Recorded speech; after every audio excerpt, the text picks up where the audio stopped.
Hi, my name is Annie. Welcome to Tennessee. Today I want to share my favorite spaghetti sauce recipe. And I like to start out with a base of 5 to 7 carrots, 1 to 2 onions, and 1 bunch of celery. I would use 1 large or 2 small onions. And when you're cutting up your vegetables, you want to make sure that they're cut up fairly small. I like to go about 1/4 of an inch on all of the vegetables. When I was younger, I used to hardly cut the vegetables and everything was big chunks. And now that I've gotten older, I like to pretend like I'm not even eating vegetables. So dice up your vegetables really, really small. And then you'll add 2 to 3 tablespoons of olive oil into your pan, and you're going to let this cook down. That's the trick, is you don't want to just cook it for 5 minutes. We're talking 1/2 hour on medium heat. And you want those onions to kind of get caramelized, and you'll notice that the vegetables will really cook down as the water evaporates. So I'm also going to add a little bit, just a sprinkle of salt in here, and let those cook down. So I'm going to stir a little bit, walk away, do some things, come back and stir on and off. And then when we come back, we will simply add 2 jars of, I prefer Classico spaghetti sauce, but any brand of spaghetti sauce works. And these are 24-ounce jars. I also like to add 1 large 29-ounce can of either pureed or stewed or even whole Roma tomatoes, just to add a little bit more tomato. And then of course, a small 6-ounce can of tomato paste we will mix in. As for flavoring, I don't add a lot of flavoring, but one thing that you could add would be this really good Montreal steak seasoning. That's something I use.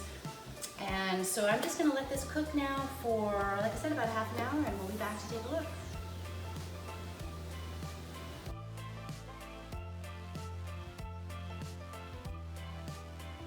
Hi again. It has been exactly 30 minutes.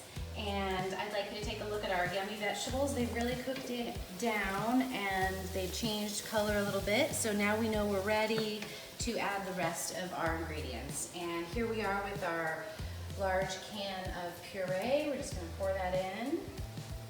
Maybe use a spatula to get all of it out. And then we're going to add our tomato paste, which I found it most helpful to use a knife to get all of the tomato paste out of the jar. Sometimes that is the ticket. And we'll wash those later. And then recycling. Okay, so now we have the Classico spaghetti sauce. And I pour the entire jar in, and then I walk over to the sink, I fill it up. About 1 cup of water, swish it around, pour it in. And then my jar is almost clean and ready to recycle, and I'll do the same with the other jar of Classico. I like to add a little water because that tomato paste can make it pretty thick. And I don't like to waste any of the spaghetti sauce, so that's why I just measure it right out of the glass. Okay, so we have all of our ingredients in there. The only thing that we are missing is the meat. So I am going to add approximately 1 pound of already cooked ground beef, and I cook up the ground beef ahead of time and put it in the freezer so it's easy to grab.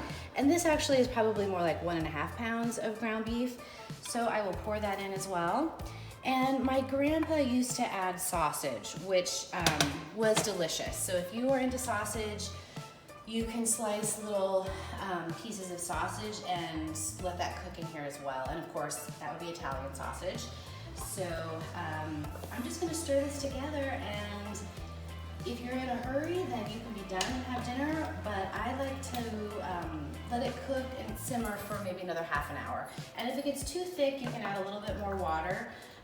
And so at this point, you could eat it just as it is, maybe with a loaf of bread, but of course you can always boil your pasta, and I do like the Barilla brand the best.